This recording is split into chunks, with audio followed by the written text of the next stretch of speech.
Good morning, everybody, and welcome to a Wednesday edition of the Uninformed Fan, a tradition like any other. We are live. We're here. We're going to talk about a little NBA action. We're going to talk about the disappointment from NCAA basketball. And then, of course, we are going to get into the Masters. One of the best times of the year. I'm pumped. Jeffrey, how are we doing today? I'm so excited for the Masters tomorrow. I am ready, jumping. I am off tomorrow. I'm chilling all day. I'm just feet up. I might not even leave my bedroom. You know, it might just be a day of just straight watching golf from sun up to sundown, if I can. Not even leaving your bedroom, huh? Well, I'm sure I'll leave my bedroom. I got to eat. Uber Eats won't take it all the way to my bedroom, you know? I'll bet it will if you pay him enough. We're not getting into that, first of all. Whoa. Right? Well, let me explain to my wife how I talked the Uber Eats driver into taking the food past the door and into the bedroom for me because I didn't want I would think as long as it wasn't a female, I think you'd be okay. How do I justify that on my Uber Eats order? I would only like a male to deliver, and then I'm dinged on Uber Eats for being, you know. Well, I would just put on there during the notes, hi, I broke my ankle. If you could just bring, maybe not all the way to your house, dude. You want to bet? I feel like I feel like this. I feel like this is a challenge. I feel like this is a challenge. I feel like there's got to be some kind of rule where, as an Uber Eats driver, you cannot walk food in to somebody's residence, right? Like, what if they ask you to walk it into their residence and you walk it in and there's just like mirrors everywhere and like there's some weirdos in this world, Tyson. You don't have to tell me. I would have to agree to you. There's probably a policy in place. However, I feel like this talks bullshit walks. I feel like this is something that should be tested. Jeremy, we're gonna have you test that out for us. You're gonna be our Baba Booey. Baba Booey order the Uber Eats. Let's get into it. We got a little bit of a disappointment on Monday night. The NCAA men's tournament final, San Diego State versus UConn. Pretty sloppy game all the way around. Was not a good watch. We didn't get what we wanted in a stellar game, which is what you want to see at any championship game. If you did tail us a little bit, we told you to take UConn and the points and just shut your eyes, shut the TV off. It was over. There was a few little moments where San Diego State made a couple runs, and then UConn said, "Nah, we're good, bro. Go ahead and take the bus back. We're UConn, you're San Diego State." And they definitely showed that they flexed their muscle there and pulled away. It ended up being 59-76. I know it wasn't quite indicative of the entire game. But again, it was just one of those things where San Diego State just appeared to be overmatched from the start. UConn, again, I would have to believe. I didn't even watch the whole game. It just wasn't watchable in my opinion. But then again, I from what everybody tells me, I am a little bit picky about the action that I need on the telly. Did you happen to catch any of it, Jeffrey? Were you too busy flipping? Flipping? Well, what? You make me sound like a drug dealer over here in my day job. Like, hey, were you in the kitchen with baking soda? I don't know the formula, but it's. I was gonna say flipping steaks. That's what I was going to say, flipping steaks. But then I was like, you know what? Let's just not get into that.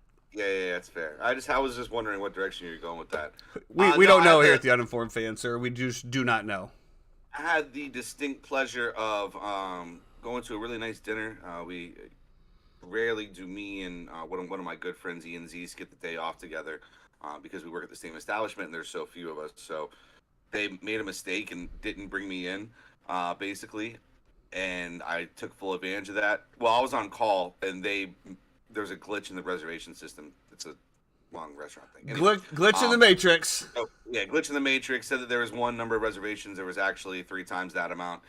So they told me not to come in, and they tried to call me back in 2 hours later. By that time, it's too late. You give me 2 hours off with my boy. We're at the golf course. We're 3 beers deep. It doesn't matter. So we had the distinct pleasure of being able to take our wives out to a beautiful dinner at a place called Kabuki, which is Oh yeah, the right sushi over. place. Really, really good. We did a little A5 tasting, me and him. We had some toro, we had some bluefin. It was a really, really good time. It was a great intimate setting. I loved it as well too. And also their executive chef just got nominated for a James Beard Award. So I really wanted to check it out, and the flavors were on point. That guy is is good friends with Steve and the Convert to Marketing boys with shit. why is this name Mitchie and Rob, the baseball boys? Yeah. And Cool. Mike and Steve Howe and stuff. They're really good friends over there. He used to post pictures all the time, and there'd be like a Rolls, a Bentley, a Ferrari all in front of Kabuki. Oh yeah, it's so funny. So one of our good buddies, Ray Schultz, who's a bartender at my restaurant, was telling me that him and his man went. They were having a nice dinner, and as they walked out, there was a guy giving his 16-year-old a G-Wagon. So it's on that level of. It's pretty pricey. Bougie, yeah, it's very expensive. It was good though. Like when you have really good food and good company like that, and lots of laughs and everything, the money is kind of treat yourself. Secondary in thought. You know what I mean? So we had a great time with that. We left there. It was about halftime. We went to go watch the games. Started watching it. I saw UConn was doing what we thought UConn was going to do, which is basically just beating San Diego State like a drum. It's tough because when you look at the box score, and I always pull it up just to have it here and kind of reference it. And I give it a quick snippet, and I'm like, oh, okay. Well, some bench players from San Diego State got some burn, right? 18 minutes for Ledee, 16 minutes for Parrish, 15 minutes for they played like an entire half, combined 7 points between those three. San Diego State couldn't make a shot. They couldn't score. Now, that's not to say that they didn't have a shot to come back. And they did. They made that run in the second half. It was like you felt the momentum start to build a little bit. You thought there might be a chance. It's a 5-point game with 5 minutes to go. You're like, we're actually going to get a game here. And Jordan Hawkins comes off of a pick. And let me tell you something. He's gonna be an NBA player because of the way that he catches and shoots and comes off those screens. I think his game is going to be tailor-made for the NBA. And the way that he caught that with 5 minutes to go, rose up, knocked that thing down with confidence. I turned to our boy Paulie Parputz and just said, dagger. That is over. It is it. And from then they went on a huge run from there. But it was like you had all this momentum, you felt like, for San Diego State. You're finally getting some foul calls. You're finally in it.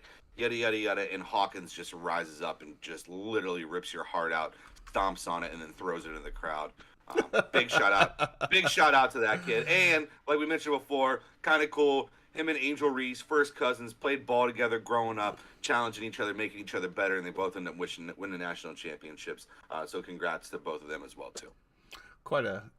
I always thought that, when you think of the talent that runs in families, right? And you got two cousins that both win the national championship. You got J.J. Watt, the Watts that are in there. And there's been numerous, the Contreras boys. And, the ones that really, really get to me are the first generation ones. Oh, boy, here we go. Here goes the pee-pee. The first generation ones, the ones that their parents were not in the MLB or NBA, and then all of a sudden both boys are. So really good to see. I did want to just real quick to piggyback off that. I grew up with a bunch of kids, the McClendons actually, and they were pitchers here locally.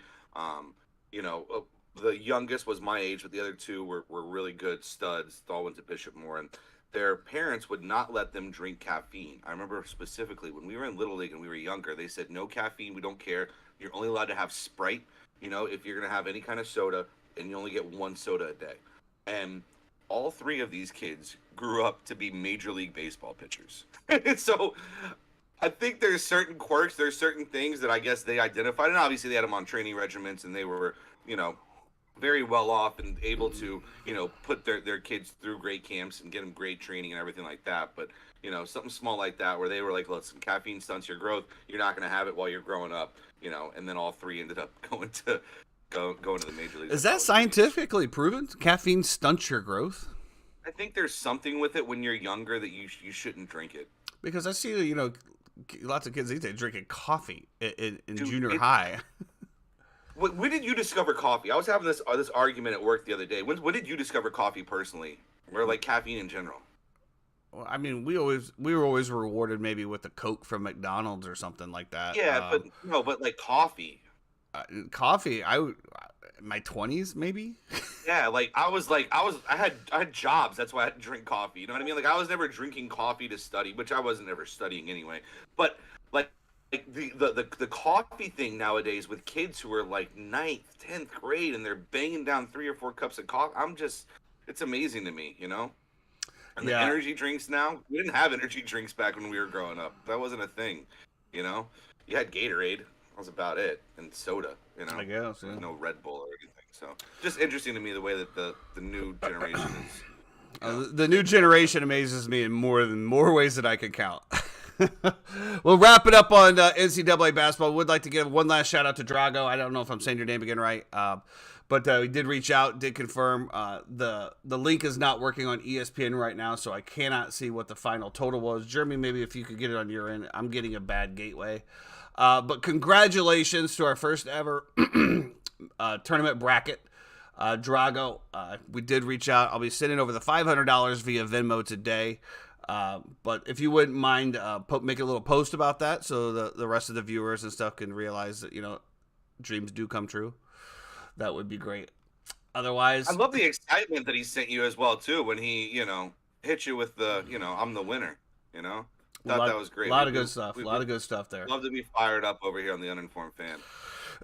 Moving over to NBA. We are coming down to the final stretch here, and we do have some seeding and stuff locked in as far as play-in tournaments and things of that nature. But we do have a lot of stuff still on the table as far as movement. We're going to start off with the Eastern Conference, which is our conference. Unfortunately, the Magic have been officially eliminated. But with the record that they have now, I don't think that you can – I think that you still have to come out of this season feeling like a win.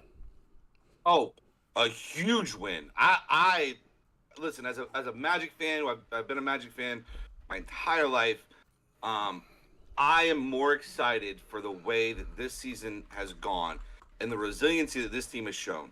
When you start off the year 5-20, you can easily just fold it up. We're 15 games, below 500. We're never getting back to 500. It's just not in the cards for us. And, instead they decided to turn around. They made a push at it, And if you look at the basketball that they played in that time, if they could duplicate that, they're a top 4 seed in the East with the ball that they played at the very end. And that was also being shorthanded. Right now, listen, you're always going to deal with injuries in the NBA. So Jonathan Isaac is tough for me to say, but a full year of Markelle Fultz, I think is going to be huge for this team. They are completely different when he plays and he's on the court. You give Jalen Suggs another year, a great defender. If maybe J.I. gets healthy, eventually you got 2 first-round picks. We got some cap space to work with. And the guys, I love the reaction that we got last night from them when they lost. When they lost, it was detrimental. If you saw the reactions, there was not tears, but it was heads down. They were not happy. They were very upset. I love that. I love passion. I love that they still cared. And even though they're still 4 games back of the Bulls, they knew that they had a shot, and it didn't matter. They were giving it their all no matter what. Listen, they have a tough game against Cleveland, unfortunately lose. Congratulations to the Bulls. I believe clinched the playoff berth and are officially in the play-in tournament. Going to be a very interesting team going forward. It is, and I'd be very curious about it because they're lost. But it's always one of those things when you clinch a playoff, but you get blown out by 20. It just doesn't feel good. It's one of those things that if you clinch a playoff berth and you win, it's like, yes, we did it. We did it on our own. But if someone else does it for you, it feels like it just diminishes a little bit. And, for what we saw out of the Bulls, I was looking for possibly moving up to maybe 6 or 7 seed. I mean, they had the ability to do that, and they just kind of petered out a little bit. One thing that really stood out to me, though, is looking over the Eastern Conference in the last 10 games, starting from first all the way down to 10th. This is the last 10 games out of the Eastern Conference. 7-3, 7-3, 5-5, 7-3, 7-3, 4-6, 6-4, 6-4, 7-3, and 6-4. I mean, you look at the 10 teams here, you only have one team that has a sub 500 over the last 10 games. And then, of course, you get down to the bottom. You do have the bottom feeders, the Pacers, the Wizards, the Hornets, the Pistons. We're 3-7, 2-8. Magic's still at that 6-4. And then the Pistons are just, are they tanking for somebody? Is there somebody out there? Because, I mean, going 0-10, you've won 16 games the entire year. You are the worst team in the league, actually. But yeah, it was bittersweet to see the Bulls clinch again, getting blown out by 20 at home against Atlanta, who you're probably going to end up facing in the tournament anyway. It's just one of those things that we talked about, months ago. It's like, which team is actually going to show up today? And they just weren't interested in it. I think that, I don't know if they just knew they were going to clinch. They never really felt. We saw a few little bursts of Zach LaVine. But, I watched him throw up a lot of shots. I saw him airball a three-pointer off of the backboard.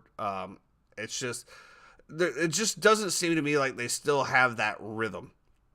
And going into the tournament, if they don't figure it out, they're going to get bounced very, very early. And I'm a little unaware about the play-in tournament. Is it one and done?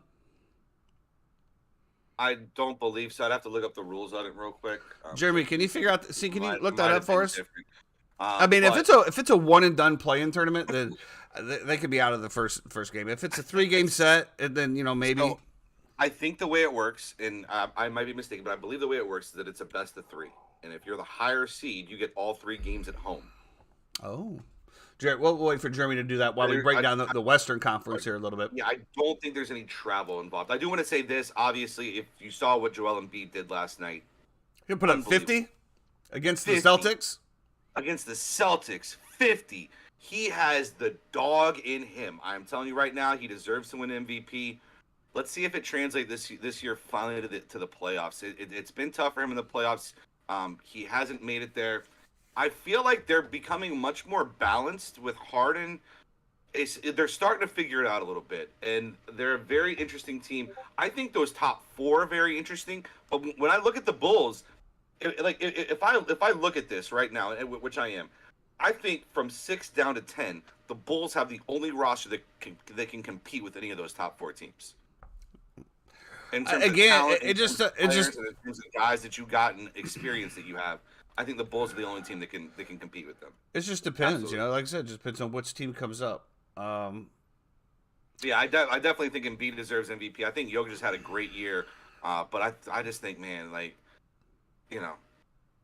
I don't know. Just for me, it's Embiid. It's not that crazy. The West is just absolutely insane right now. So I apologize. Before we get to that, Jeremy did put on here. So he said, Game 1, each conference's number 7 team in the standings will host the number 8 team, with the winner earning the number 7 seed in the playoffs. The losing team gets another chance in Friday's Game 3.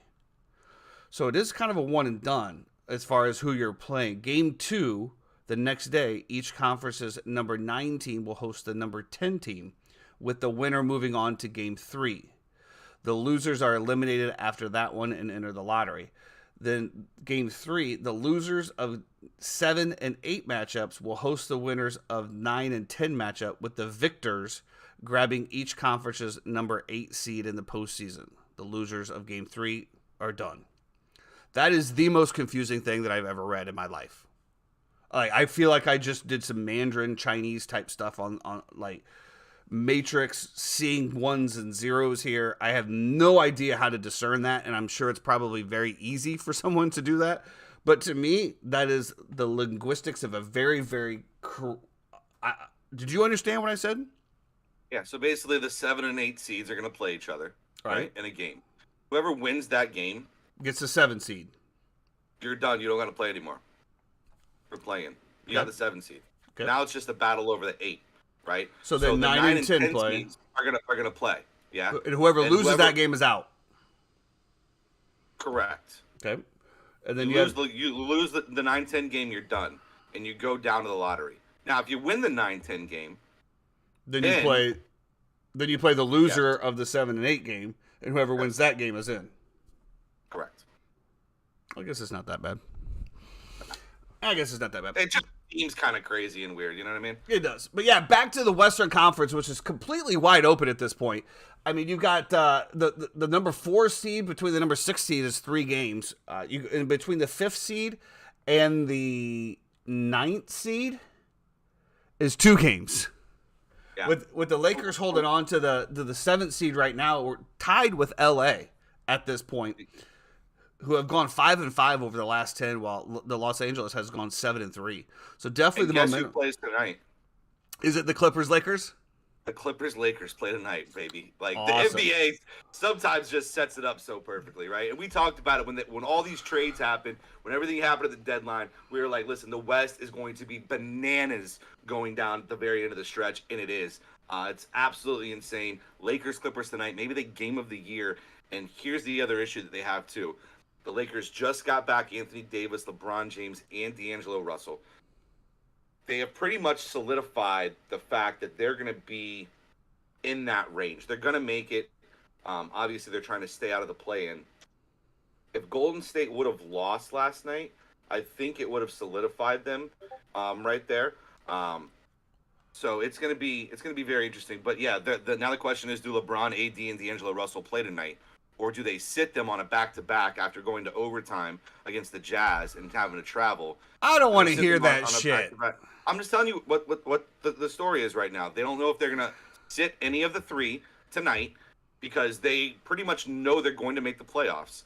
And they're looking at it long-term as opposed to looking to just, You know, I am sorry. And you know what? This just pisses me off, bro.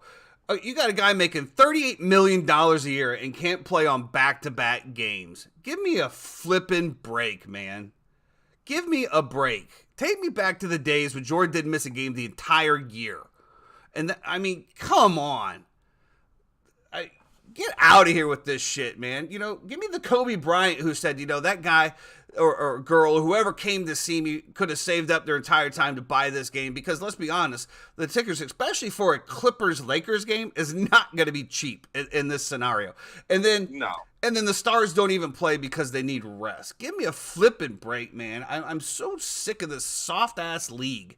It's just so soft, man. Back-to-back days can't play. I'm not saying this is you. I'm not saying this is you. I'm not saying you. I'm saying this is what Darvin Ham said. He said that they're not sure of their plan going forward into tonight's game, is what he said after Aswin yesterday. But correct. So that's what I'm saying. Why is there a plan?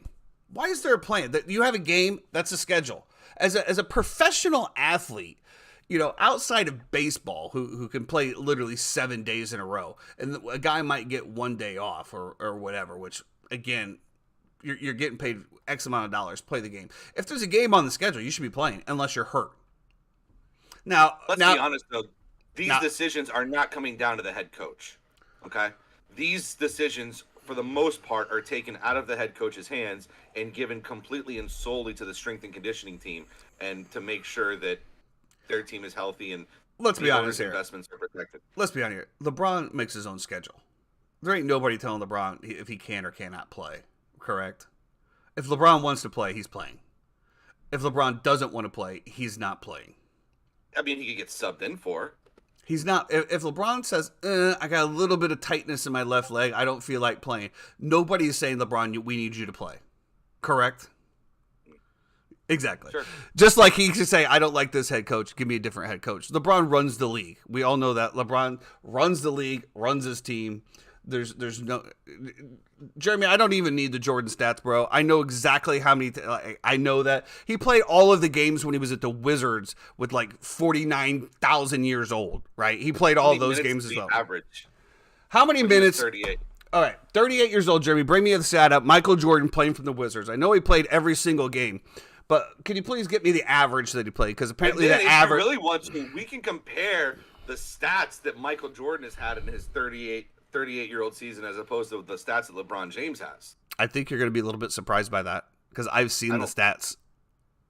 I don't think Jordan was averaging 29, 8, and 7. Well, did Jordan have Anthony Davis, Russell Westbrook, and every other my superstar at the Washington Wizards? Listen, he averaged 37 minutes. I'm just going to drink my Harry Potter coffee right now while you digest that. 20 points. 37 minutes, 20 points. First of all, was it actually 20 or was it 19 point something, and we're rounding up here from the Chicago kids? 20.0. There's no way it was 20. 20 He said even? 20.0. Really? Okay. You're absolutely right, Ian. That's Jeff's GOAT right there. That's Jeff's GOAT. Okay. You know? You know, so again, moving on to that, off of that. There's no way Ian's watching this right now. He is. Ian is watching it. There's no way. He is live. Ian, thanks for tuning in, man. Really appreciate it. But yes, you know what?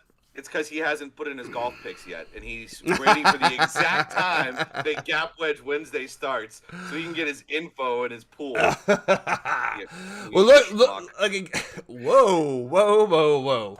Looking at the Western Conference, though, we do, a little bit, Denver versus Memphis. Memphis has been very, very skeptical. I don't think a whole lot of people are going to be afraid of Memphis going in the playoffs. I really don't. Sacramento, to me, is just very, very interesting. It's a very, very interesting team. But the Lakers ending up, I do believe they play the Phoenix Suns, they play the Jazz, and then I can't remember who the third game is. So Clippers, Suns, and then Jazz. Clippers, Suns, Jazz. So these next two games are pretty important, in my opinion, but here, going back to the rest thing. So this is my take on that. Okay, so if you're going against the Clippers, right, and you know that that's going to be a tough game for you, the Jazz probably not so much, right? You have the ability to put yourself into the 5th seed to get out of the play-in tournament, to then give your players the rest that they need, because during that time you're not playing. So that's going to give you at least 3 days rest. So that would be my big alarm as far as that. Why not play? Why not try to get up to the 5 or the 4 seed to get out of the play-in tournament? So I would say this as well too. If I was looking at it mentally from Darvin Ham's point of view, is that this is going to be one of your only actual competitive games, right? Because the Clippers still matter, right, for their seeding and where they are, as opposed to the Suns have the 4 spot locked up. They're not moving anywhere off the 4 spot probably, right? Unless Golden State wins, 3 in a row and they lose 3 in a row. But I'm going to say the Suns are locked into the 4 seed right now. That's pretty much where they're going to be. Correct. So if I'm looking at it from my point of view, I'm saying, listen, I need to beat the Clippers tonight. The Suns are probably going to rest everybody. And then the Jazz, are going to be whatever. Hopefully you win the last game of the year. They're playing for nothing. They're benching, all the good Bulls players that, came and were Lauri Markkanen and people like that who have had MVP type years, I really feel like they could get the 5 seed, as Jeremy pointed out. The Warriors have 2 road games finishing up. They've won 9 games all year on the road. 9 games. This is a 42-38 record. They've won 9 games on the road. It's just a completely different team for whatever reason. So with that being said, with your schedule, if you can get past the Clippers tonight, there's no reason you can't hold on to that 5 seed. Now, again, well, let's also see too, Wiggins is coming back for the Warriors. He's been out for most of the second half of the season as well too. The Warriors are finally getting fully healthy. Obviously Andrew Wiggins dealing with his personal things, things that we don't really want to touch on because it's just sloppy and messy stories. And I don't know the actual truth behind it. So, I have no idea what you're talking about. So that's just how much I'm in tune with that. But I did see he was coming back. I don't know. But yeah, I don't think Golden State, even with Wiggins coming back, doesn't make them a road dominant team. It might give them a fighting chance. Absolutely, it might give them a fighting chance. But again, if I'm the Lakers, I'm looking at, hey, I got 5 seeds straight, right down my path. I'm seeing red. I want to knock off the Clippers. I want to make a statement against the Clippers going into the playoffs because Russell Westbrook and the boys, this is our town. Right, and you don't want to come here and face us, even though it's literally the same arena. But yes, so the NBA Magic is just really heating up. Looking forward to seeing how the end goes, seeing how the Bulls actually finish up. I think that's going to be very, very important for the Bulls and how they actually finish up going into this tournament. If they creep in, I feel like this team just has zero confidence in themselves. We're going against Milwaukee on tonight. We got Milwaukee, at Dallas, right? So those could be 2 L's right there. And then the game that I'm really worried about is you got Detroit at home. if you lose to Detroit at home before this, being the worst team in the NBA at the moment, I just don't know how you go into that feeling any type of confidence. So that's really what. Yeah, none of it matters though. Like they're not like changing their seeds or anything like that. I'm not talking about that. I'm just talking about the mental strength, the toughness of the team. You know as well as I do when you're playing and your team's gelling and you're winning with ease and it feels easy. There's a confidence that just oozes from the players. Right now, I don't see any of that. I see very timid play. I see very timid passes. I don't see the crisp movement. I just see very, very timid play out of the Bulls, and that's kind of what I'm thinking. They're going to play at Milwaukee. They're probably going to get destroyed tonight, but who knows? But again, what team shows up? I have no idea. Dallas is going to be Giannis is incredible, dude. Giannis has just been like unbelievable. I mean, he's unstoppable. I don't know how. I mean, I know you try to like push everything in front of him and not let him get there, but he's so big and strong. He's just getting to the hole every single time. Yeah.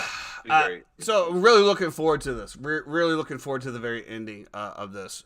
Moving on, we have the greatest sport event of all time, in my opinion. I put this over the Super Bowl. This is 4 days of amazing golf action in the Masters. And we're about ready to bring the boys in. Before we do, for those of you that haven't been to Augusta National, I've had the extreme pleasure of being there for many, many years, as where I got the little flags. I've been there about 5 years, and the last time I was there, I got to experience, I had a member's badge, and I was allowed to go everywhere in Augusta except for the Players Clubhouse and the Champions Club. And for those of you that are into golf, I highly recommend. It is a very, very, very tough ticket to get. It's harder to get than the Super Bowl. It's not Super Bowl prices, but you will pay those amounts over the time of the 4 days. You're looking at about $1,500 a ticket sometimes. Luckily, I was fortunate enough to be gifted tickets. But nice. I will tell you, there is nothing else like it in any sporting event. The respect that's out there. The watching the players, the course, there's not a single weed on the course. They actually have heaters underneath the azaleas to make them bloom at a certain time. It's just when you're walking down a fairway or even the rough, you can feel the sand underneath it. If you're a fan of golf, this is it, right? This is what we work for. This is what we look forward to. It's the first majors of the year. I'm really, really looking forward to this. You got the live players coming back. I'm looking forward to seeing everybody together. I don't think you're going to see anything of the infighting that everyone wants to bring out. I think it's just going to be an amazing, amazing tournament. I can't wait. I think this is probably going to be one of the most watched tournaments. Always a good tournament when Tiger's in the mix. That's always a good tournament. Maybe the Masters where he came back the very first time, that might have been a little bit higher than this view ratings. But I can't wait. I'm going to be glued in all weekend for it. I know that you're pumped as well, Jeffrey. We're going to get to the boys here in a second, but to me, I think the Masters is just the most special golf tournament that there is. The fact that this time of year is always holiday season. It's always beautiful, just the texturizing of everything that you see on the television, the colors from the azaleas and just everything, the way the course plays, the big shadows and the long trees and the canopies on every hole. And also the fact that the Masters is still the one tournament that is so old school. That is like, they don't care about conforming to today's golf society. They are locked in to what they want to be, and they're not changing for anybody. I tip my hat. I respect them. They have not kowtowed to any of these things. They have stuck to their guns. The fact that you still really... what was the camera rule that they had? The camera rule? Oh, you can't take any cell phone into the grounds. You can't take any camera, and you can only take a small clutch, like small bag. So basically, there's no cell phones ringing. There's no, when you see 18, you're not going to see cameras flashing. It's just one of those things that they want you there for the tournament and the tournament only. You won't see pictures coming out of Augusta. You won't see phone calls coming out of Augusta. You literally have to go through a metal detector, and if you have a phone on you, they turn you away and send you out. It's Yeah, nobody's tagging their location, um, on Instagram or Facebook or whatever it is, and just the fact that they've kept the prices down. Obviously the price to get in are outrageous, but the price is down in terms of when you're buying food or drinks or stuff like that. It's not out of this world. $2 Still, huh? $2 How much? for an egg salad sandwich. $2 for an egg salad sandwich. Yeah, it's so southern and beautiful, and just it brings me back to amazing thoughts and times in my life.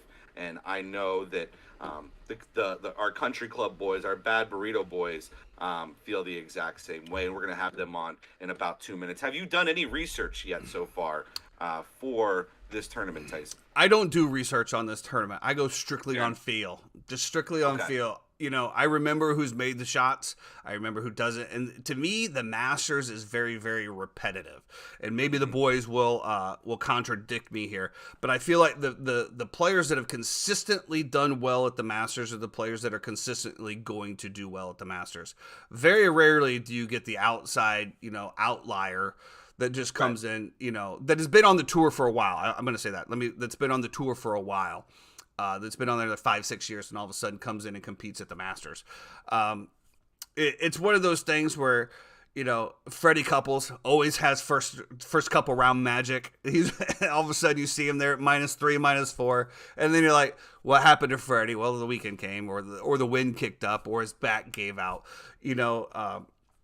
You have, God, I can't remember, Francisco Molinari, all of a sudden coming out of nowhere, winning the tournament. Sebi, Greg Norman, I mean, just such a rich history. So I tend to just go back to look at people that have done it, that done well over the time. One of the things that really jumped out at me at the Thursday pairings, right? And boys, we're going to go ahead and bring you guys in here. I know you guys are in, but feel free to jump in after this topic, and then Jeff will get you going. But I really looked at these Thursday pairings, right, to see if we got any of the magic that we wanted, right? What is the magic that we wanted? Well, we wanted to see who was Phil playing with, right? We wanted to see who Brooksy was playing with. We wanted to see who we wanted to see who the live guys are playing with. Let's be honest with you, all right? What's the dynamic? What's the feel? We wanted to see who they were playing with. So Phil Mickelson is with Tom Hoge and Siwoo Kim. Yeah. Pretty good. Bryson Shambo is with Francisco Molinari and JT Poston. Hey, Molinari right there. Again, and honestly, okay, anyway. but I'm seeing a little bit of a tone here, right? We're not but then we have Tiger Woods, Victor Hovland, and Xander Schauffele. Yeah, great three ball. You got a Hideki Matsuyama, Cameron Smith, and Sungjae Im. That's going to be a good one. Okay, that's a fun one. But the one that really stood out to me though is the very first tee block, right? You have Mike Weir and Kevin Na. Love it. Former champ. If you've ever watched Kevin Na, man, he's the one that you scream at the TV, hit the freaking ball already. He will take so long to hit a shot. The fact that he's going out first, but obviously it is a twosome, so maybe like we'll put this slow ass dinosaur, with the twosome, and hopefully, but that group is going to set the pace for the entire day. To me, that's the one that jumped out at me. Yeah, I love that. It should be fun, and obviously we love the pairings, and we love to see who's going to be with who and where we're going to go from there. We do want to welcome in the Bad Burrito Boys themselves, the Gap Wedge Wednesday. We do have Paulie Parputz joining us today, and then also Country Club Chad, which Chad, I understand today, Chad, is Parking Lot Chad. Is that correct? Yeah. Communication is key, boys. My wife informed me last night right before I went to work that I have an Easter lunch with my daughter today at noon. So, yeah, I'm just chilling in the parking lot waiting so I could So that's what that text was about. Today. Well, we will enjoy your presence for the next 17 to 20 minutes, or as long as we possibly can, until you have to bow out. We do want to go ahead and give you some flowers as well. Valero did happen. It was a great tournament. You guys hit. Obviously Corey Connors comes through again. Kent State, Canadian. I mean, we are really just in it right now. Chad, what do you think of the tournament? The tournament played out pretty much exactly how we felt it would. Yeah. Corey Connors, like you said, coming through with a win. We touted Ricky Fowler was going to have some motivation. He pulled a top 10 for you if you followed that. Yep. Kuchar as Future well. played well. Yeah. Yeah, top 5, I believe. The long shots, Sam Ryder, he got third, I believe. Sam Stevens almost won the damn thing with that eagle on 16, I believe, and got him right into within a 1 at the end there. And also Hayden Buckley came in with a top 10. So if you followed those, you had a pretty decent weekend, boys. I mean, we can lead the horses to water, but you guys got to drink. You know, they're giving you the information, they're giving you the names. We're running through them. You guys just got to take it to the bank and cash your ticket.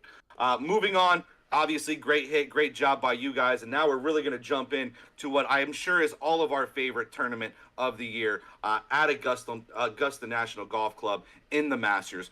Paul, how are you doing today? You want to go ahead and start us off with Augusta National and be able to kind of break down this golf course and what we're looking at today, if you don't mind. This is going to shock you, but you're probably going to hear a toddler here in just a minute. We love it. We listen here to we Chad are. all Yeah, the time. It's okay. It's the day before Christmas Eve. We got we got.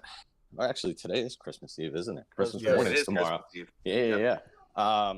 We got Augusta National Golf Club. If you've never heard of it, you were born literally today.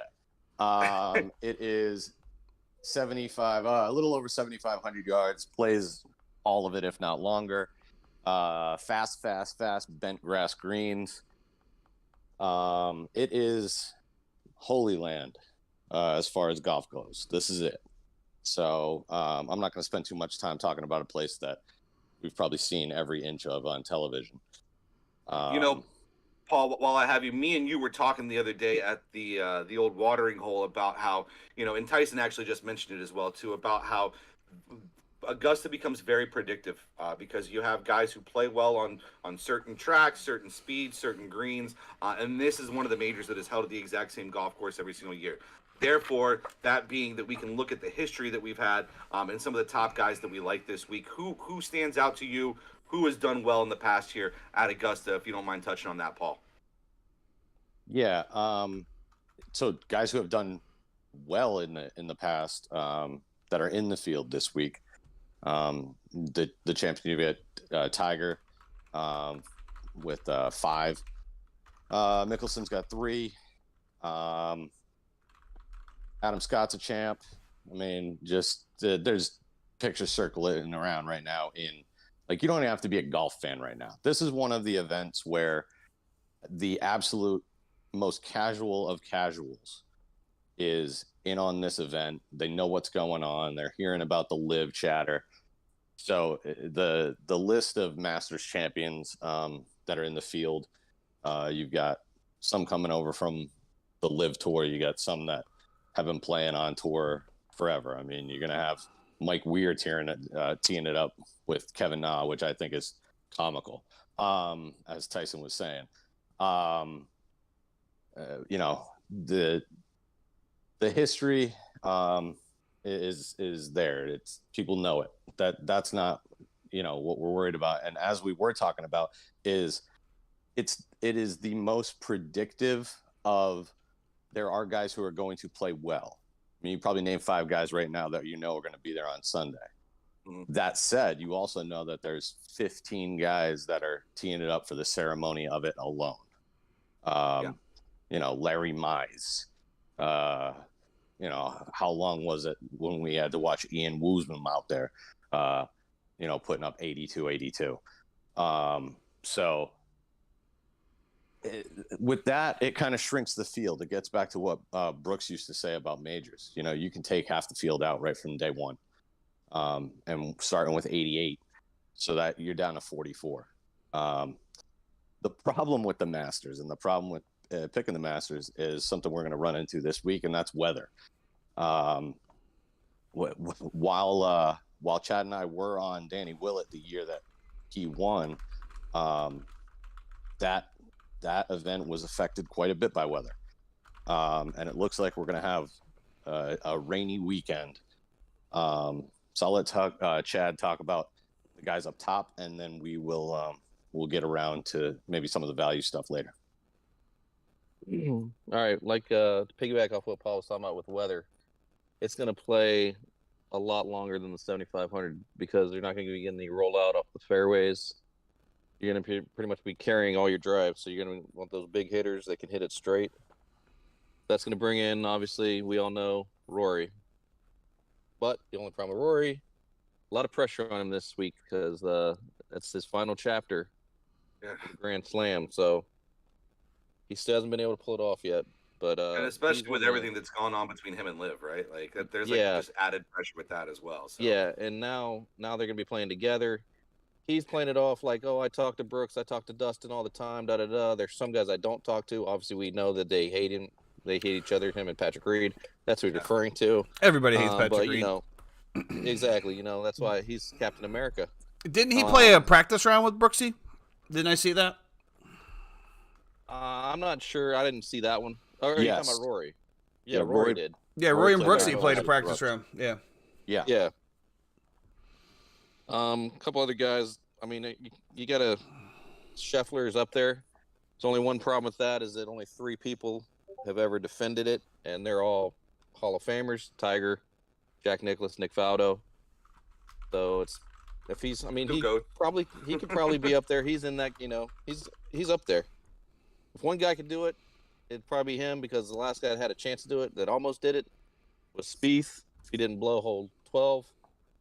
We're probably talking about 4 people have done it. So I remember Spieth on 10 duck hooking a ball so far that it went into the cabins.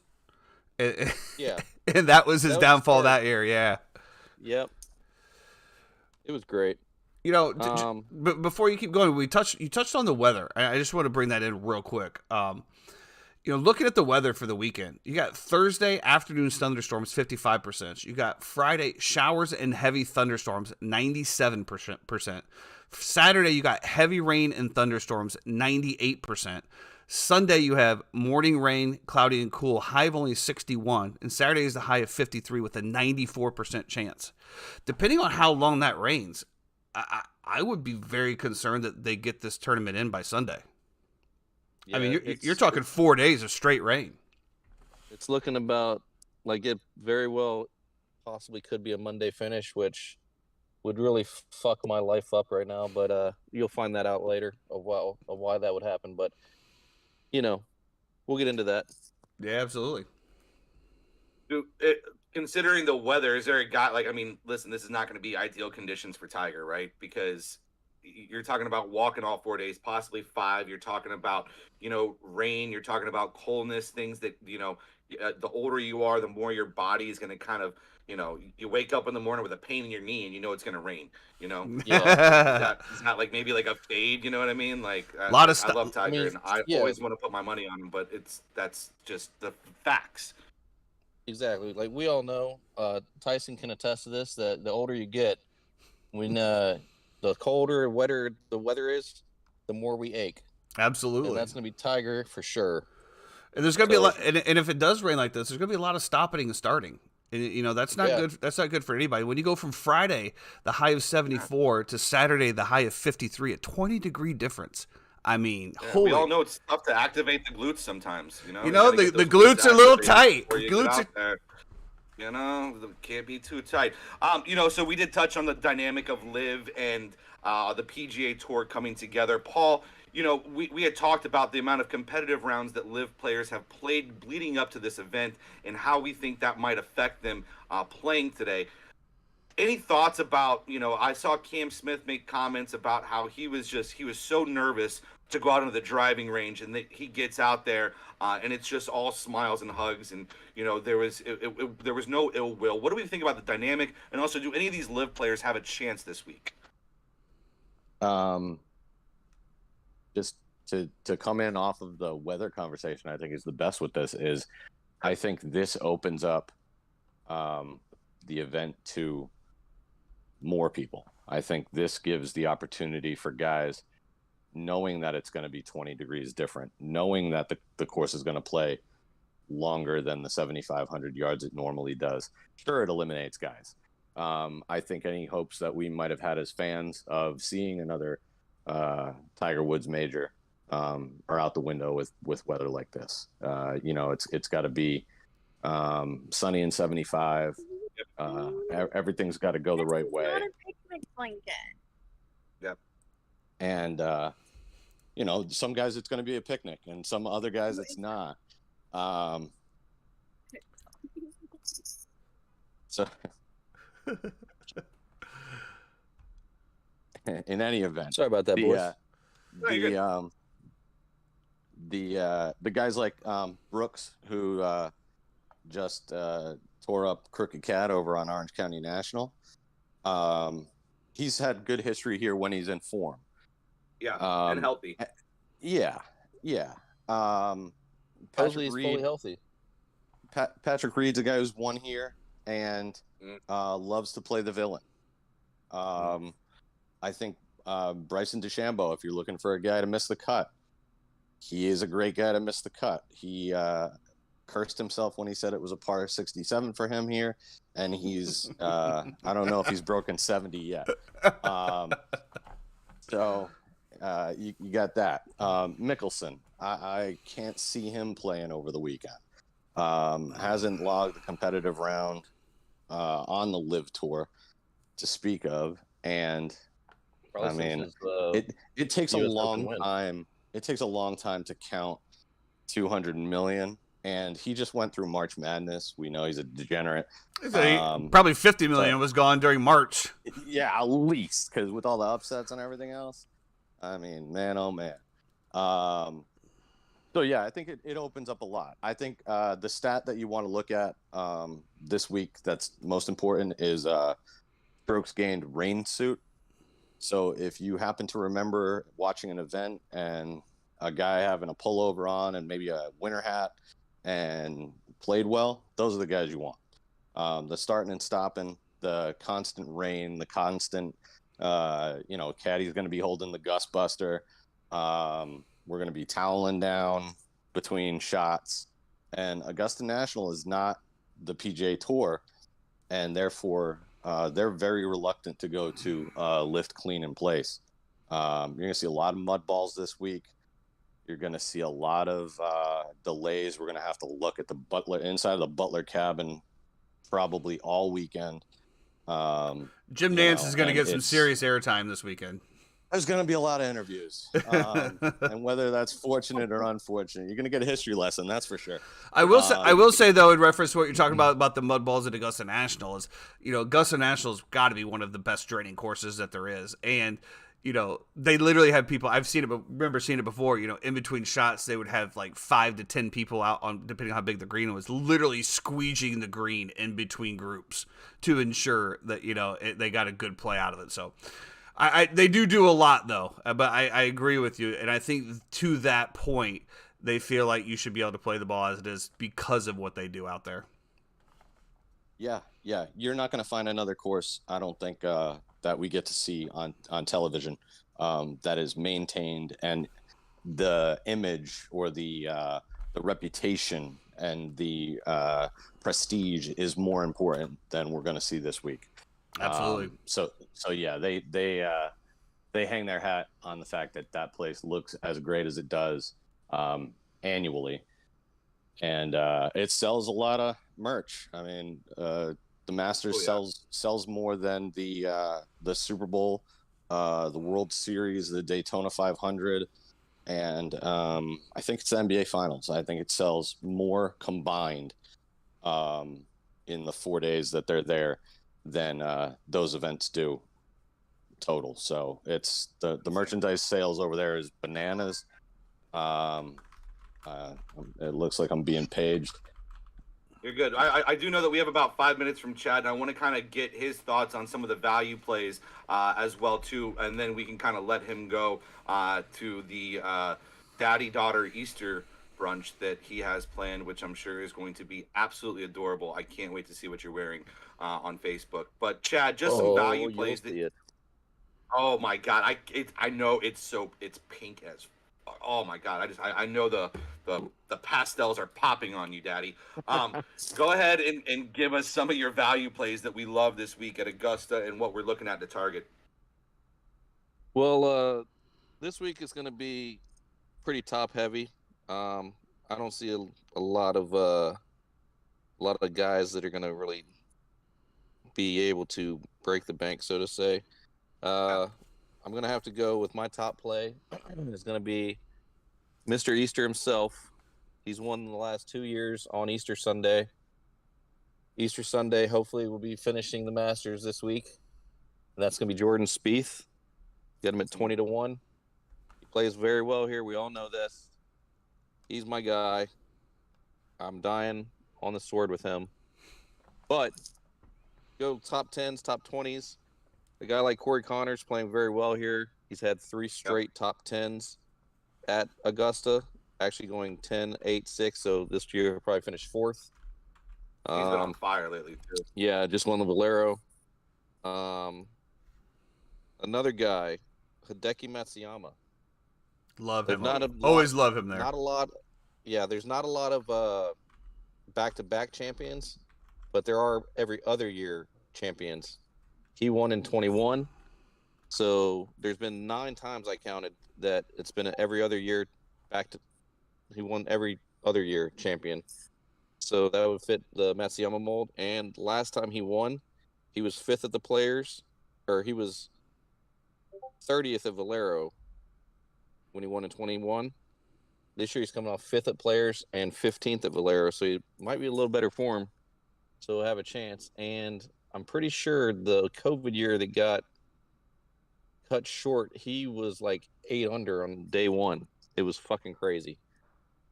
A little deeper, I'm looking at someone like a Minwoo Lee. He on debut was 13th, I believe, or 14th. And a couple guys you might want to remember because of the weather. They hit it far. They have a high ball flight, so they can stop the ball on the greens. Or Jason Day, Cam Young, and another, obviously Rory McIlroy. I like Day here as well. Yeah, I mean, I don't have a lot of. It's the Masters. It's you can throw in a guy like Willett. He plays well in bad weather. Fleetwood, another guy, good short game around the greens. Justin Rose. There is a kind of a correlation to Bay Hill. So, I mean, Captain Kurt Kitayama, he's been playing well after his win still. So, I mean, look, Tiger's won Bay Hill 8 times, Augusta 5 times. Rory's always at the top. He's won Bay Hill. Jordan Spieth has played Bay Hill a couple times, been top 5, I think, both times. And he's dominated Augusta. So, I feel there's some sort of correlation there. But there's not really much to reach for unless you're going to pick some guys at top 10s, top 20s. I feel like it's going to be a guy 40 or shorter that's going to win this year.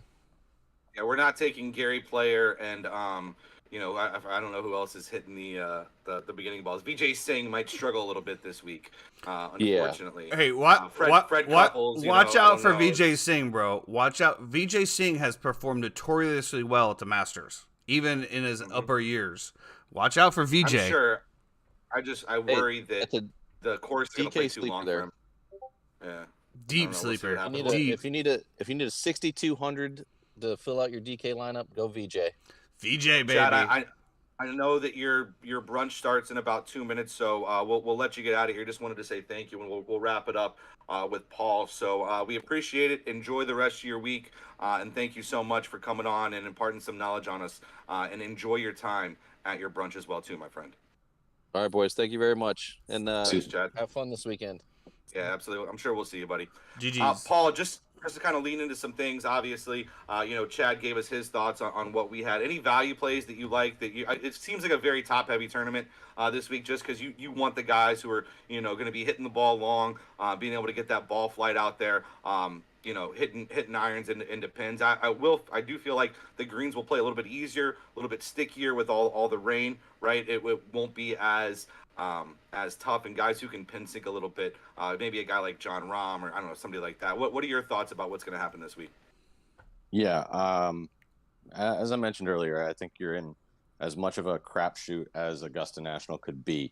The greens, as Tyson mentioned earlier, as far as their drainage system, they do have that the sub air So the vacuum system that's going to keep those greens as dry as they possibly could be.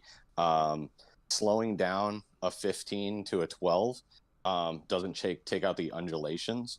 It just takes out the speed with which these guys are used to playing them on. So I think Augusta is notoriously a place where putting is neutralized. Your 3-putt avoidance is important. So guys who lag putt well, that's what Bubba does very well. Bubba Watson, not a great putter over his lifetime, but can lag putt well, and has 2 green jackets. He also hits the ball far, so he's long off the tee, and he's a lefty. We have seen lefties have success here. That's a situation of where you're missing the ball. So missing the ball left.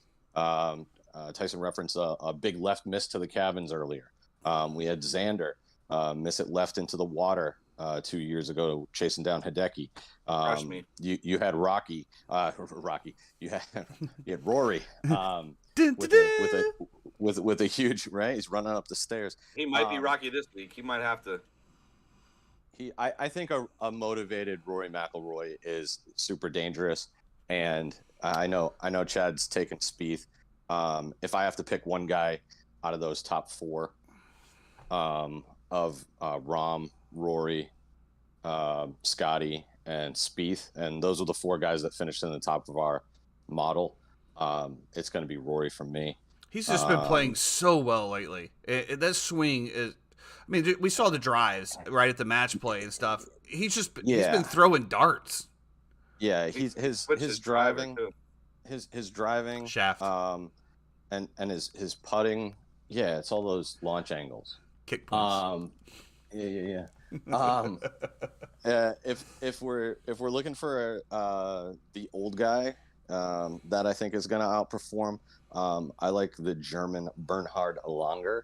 I think he's still playing at the top of the game. He arguably had a better senior tour career than he did tour career, and he's hitting it well. And I don't think he's like next generation Gary Player. You know, he's doing 1-arm push-ups in the middle of the fairway and shit like that. So he's in good shape. He's not going to be super affected by the weather. Therefore, he'll probably withdraw on Thursday. But I would be curious to see how many withdrawals are. Is there a prop bet on that? How many withdrawals for the week? Because you can bet anything, if you have the right book. But I bet I would say, as far as like, because of what it is, because of where the scores are, so it's the top 50 and ties. We might see either the most guys make the cut this week or the least guys make the cut this week. You know, it's that variable, and it's going to have to do with the weather. Now, looking into, I know we went over the forecast briefly. Historically, guys who tee off on Thursday afternoon, meaning after 12 o'clock noon, historically have a better record than guys who tee off in the morning. So you're going to see stuff about the PM/AM split as far as weather goes. That PM/AM split existed if it was sunny and 75.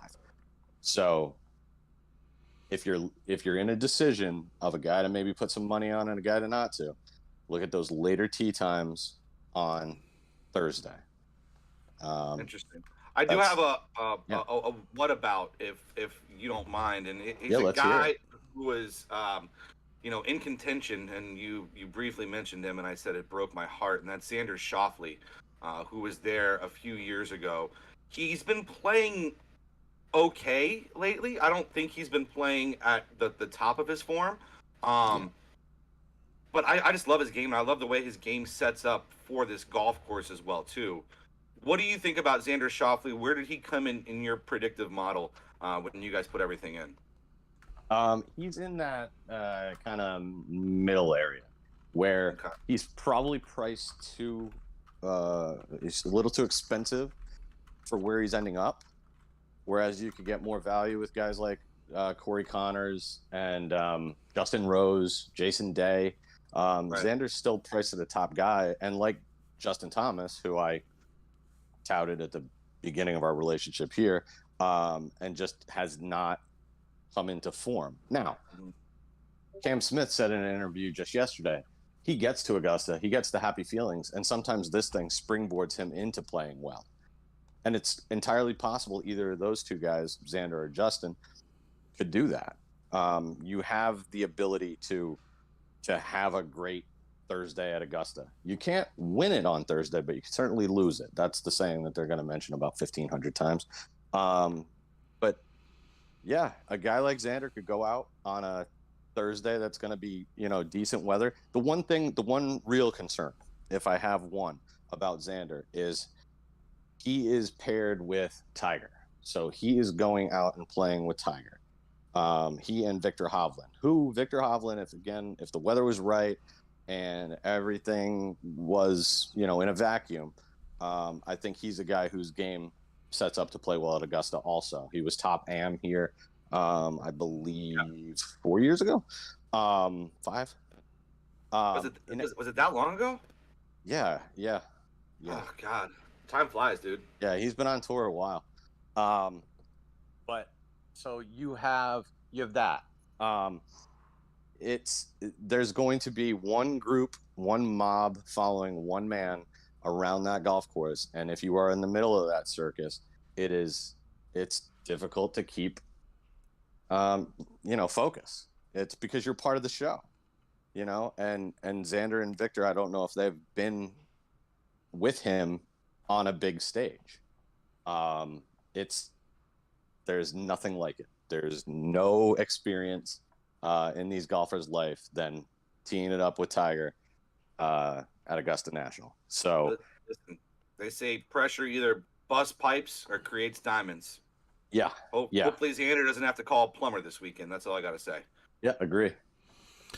Well, Paul, I just kind of want to give you my little thoughts on this tournament here as we wrap it up. I kind of want to, see what you think here. You mentioned Phil Mickelson. Phil Mickelson has notoriously have come out the first round on Thursday, shot a great score, and then tends to fade away. I know that you said about him not making the cut. I actually like him to make this cut, and I think he's going to put a lot of pressure on himself, so it's going to be tough.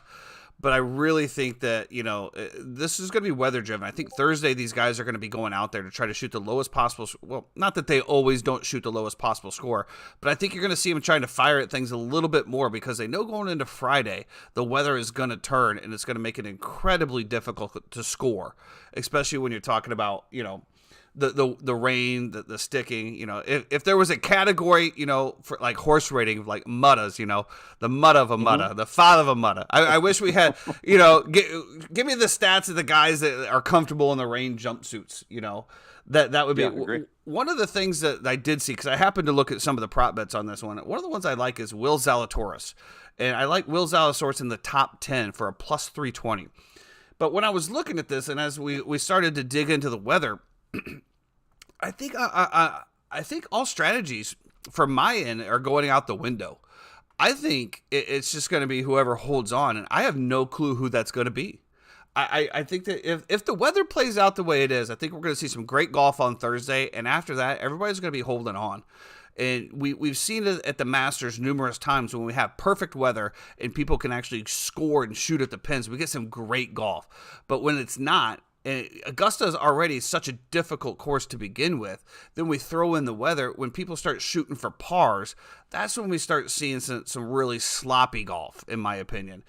I really just hope we don't get that. I'm looking at some of these pairings and some who there's not a name on here that just completely just stands out as this guy is going to take that home. And I think this has got to be one of the first times where we don't have a clear front runner going into the Masters. And even if we did, the weather that's coming in, I think it just throws it all out the way. I mean, we got some good information and we got the numbers and who we think and stuff. But at the end of the day, I'm calling for this one to be one of the craziest Masters. And when it comes Sunday, we're going to be sitting back and be like, wow, who just got that green jacket? Who?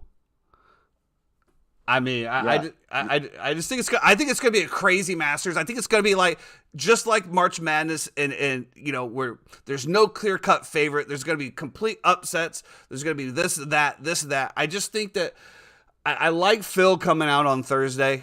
He typically plays well the first round. I like him coming out and, kind of hushing the crowd a little bit, if you will. But then I think he will fade into the back. I really, really hope Tiger has a good showing. But like you said, and the people that play with him and the groups in front and back, you got Bubba Watson, 2 groups in front, and then right behind Tiger, you have Adam Scott, Patrick Cantlay, and Kurt Kitayama. And then after that, you got Justin Thomas, John Ron, Cam Young. So you're going to have people lining up 2 to 3 holes in advance to get a glimpse of Tiger. And then you're going to see it like rotate, right? As I went there and I saw it, you kind of went like 3 or 4 holes ahead of Tiger. Right, you got to see him maybe twice, and you got positioned early, and then when that hole was over, you pretty much ran away, and you ran 3 or 4 holes ahead again to try to get it. So I think a lot of these guys are going to feel that same pressure that you were talking about. Yeah, I think if you go back and we listen to this segment again, you're gonna. What you just said is a complete summary of what we were talking about. We can throw out as many names as we want to, but it is going to be madness. You're almost better doing a blind draw on this one. No lie. And it is going to be, it's going to be fun, but it's not going to be fun in the way Augusta's normally fun. Right. It's going to be fun the way that this, in your reference to this past, NCAA, is perfect. You might have San Diego State here in the final. That would be Xander, right? JT Poston. I actually have JT Poston as well too. I don't know why. Seems like a guy. I feel like Cam Young's got a real shot as well. So if he can putt, his short game and his putting, especially on bent green grasses, not great. So we have to factor that in who's his new caddy again? Paul Tesori. But Paul So, Tesori worked on Webb Simpson's bag, and Webb Simpson has 1 top 10 in all of his Masters. So it's not like Paul's coming off of outstanding success at Augusta. Well, it'll be interesting to see what happens. I do think he's a good ball striker, though. And, if he can get it down like he did at the match play, I thought he played really well at the match play as well, too, which is the last kind of competitive rounds that we had. But it will be an exciting weekend. Like I said, it is Christmas Eve for us. To be able to sit here and be excited and just ready to listen. Anytime we get to see Tiger Woods play golf, we're all in. Agreed. It's going to be amazing. So. It's just one of the few treats that we have left in life is to be able to watch him play, and still get out there and compete, and do very well, as well. So we appreciate it, Paul. Thank you. Any last thoughts about anything? First round leader, Justin Rose. Justin Rose, first round leader. Take it to the bank. You heard it here first. Uninformed fan, spitting out the best golf knowledge that we can. The Bad Burrito Boys, Gap Wedge Wednesday, Pauly Par Putts, Country Club Chat is now Parking Lot Chat. He's already having a little brunch with his daughter. They're having quiche right now. They're having a nice quiche right now. Tyson, can you spell quiche? No. Okay. Anyway, Paul, we appreciate it. Thank you so much for joining us today. We look forward to recapping everything next Wednesday for you, and going through. And I'm sure we will see you out at the local watering hole this weekend, possibly to watch some golf. We'll see you, buddy. Appreciate you, bro. Have a good one, guys. Have a good one, Paul. Thank you. We talked about the prices, right? And I said $2 for an egg salad sandwich. It's actually $1.50. A pimento cheese sandwich, $1.50. Barbecue sandwich, $3. The highest sandwich is $3. They have not kowtowed to Joe Biden's America and inflation. They have bucked the trend the other way. They grow their own bread. This was grown on Augusta National Grounds. National I will say, talking about the merchandise, right? And it is absolutely crazy to see the people in this merchandise store. People buy tickets, buy aftermarket tickets. We're talking $1,200 tickets to literally go into the merchandise store and the merchandise store only. And as somebody that bought many of the Masters polos, save your money and don't. They're absolute garbage. They're $85, $100 a polo. And they're nice polos when they start off, but after you wash them a couple times, it's the ones where the collars start to curl up. You don't think they maybe changed that and gone to like a Peter Millar, there's some really good golf brands out there that just. I bought it for 6 straight years. Quality stuff. I have none left. None left. Yeah. And the Masters, they stick with what they know, as we've said that over and over again, and they continue to sell. So why change something? And plus, if they go bad, you need to buy another one. I don't know. I always love seeing a crispy, brand new one sit down on my table. I'm like, oh. Yeah. He's like, this man knows how to golf. Well, just to recap, kind of like everybody said, I hope that it's a good tournament. I hope we get the tournament in. Looking at that forecast, it is not pleasant. It's not when you get 95, 98% chance. Now, even in Florida, if it was a 98, 90, that's really like a 50-50 in Florida because you just never know. But in Georgia, it's a little different. And the storms that have been rolling through Texas and Louisiana and stuff, they've been really, really bad. Yeah, putting out major tornadoes. This is that same front that's coming through. So I really hope that we get it in. If we don't, I hope they don't push it or cut it short. I do hope they give it to a Monday or even a Tuesday finish if that's what has to happen. But we get a full round of golf in. But we'll see what happens. We'll see what Mother Nature has in store for us. We did see a few good picks out of the boys. I am going to ask you though, Jeffrey. I'm going to ask you your pick. I'm going to say, what's your number one pick going into this weekend? I have Scotty Scheffler to win outright, but I will sprinkle some Xander Schauffele in there just to kind of stick to my guns. He's been a guy I've been a fan of for a long time. I like to see him compete, go out there. I think I've loved watching Rory. My problem with Rory is how Rory performs on Sundays in pressure situations. He seems to fall apart. I don't know if that's a mental hurdle to get over, and once he gets over it, he'll be fine. But every time I've ever taken Rory, he seems to be very blah and not go get it mentality. I do think Jon Rahm is somebody who we didn't speak about at all and is a very interesting play here. I think with the course playing as it is, Dustin Johnson will definitely come into play as well too, as well as Brooks Koepka. Both are big hitters, both coming off decent playing on the LIV Tour, and there's something about Augusta National that, like Cam Smith said, just gets you pumped up and gets you going. I don't think Cam Smith's going to perform very well, but that's just my own personal thought. If it was me, win the tournament. If it's me and I'm looking at it, I'm taking the field. Usually there's you have all of the big names, right? 15, 20, and then you have the field. And as I said before, I'm taking the field. I don't think it's going to be anybody that we think is going to win. I think it's going to be a no-name. I think it's going to be somebody that just doesn't care, right?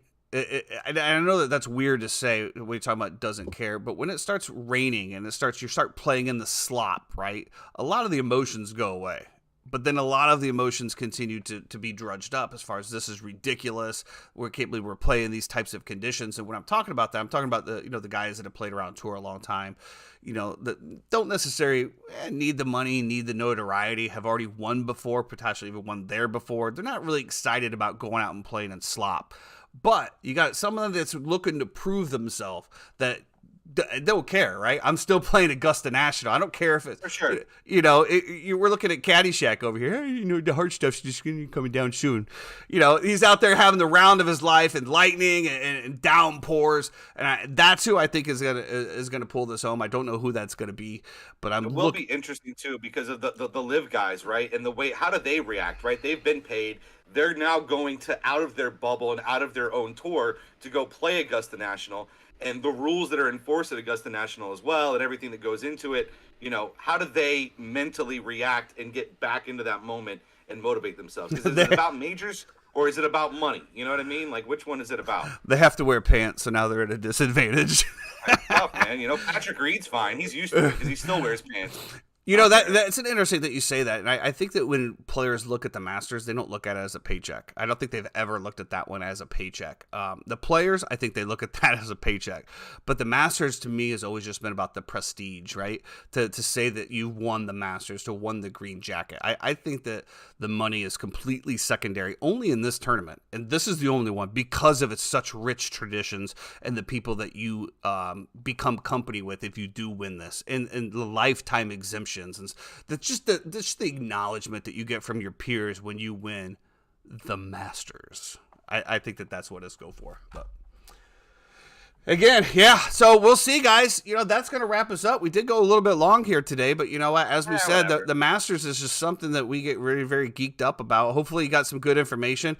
There's also some conflicting information that we put out there because we don't really know what's going to happen. But strap in. It looks like we're going to have a lot of golf. We're going to see a lot of Jim Nantz and Butler Cabin. a tradition like on any other. We'll see you on Friday, and we'll see who is coming out Thursday, and we'll see who the lead is. So have a great few days. It will be fun to kind of recap round one, and then also we'll be further along with this NBA playoff scenario as well too, and moving forward as well. So you guys be great. Have a great few days. Thank you so much for tuning in. Absolutely. Everyone have a great day. We'll see you on Friday. Be great.